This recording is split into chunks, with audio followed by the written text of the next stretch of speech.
discussions as the different far-right parties of Europe are exploring ways in which they can align. So I'd like to, since this is supposed to be a panel discussion about culture, I'd like to ask the panelists their thoughts about whether there's a cultural angle to this new wave of populism that we're experiencing. So if someone has some ideas on that, I'd ask them to simply say so.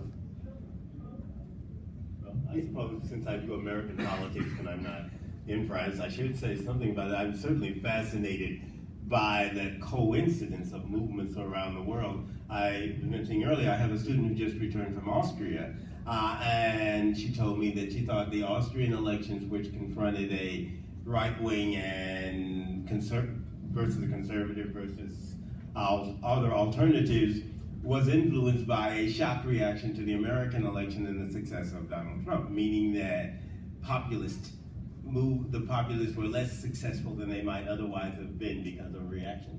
to a populist party. But I think that there's a long American history of searching around populist movements which come in waves, and it is striking that they're all coming together because I think that there are economic cycles that stimulate them, and we're seeing economic cycles now, along with, I think, the globalization phenomenon, not as a political target, but simply as what I call agoraphobia, the fear of finding your identity in an open space that fits with my image of the American cowboy, looking to build things and put fences around. I thought when you were talking about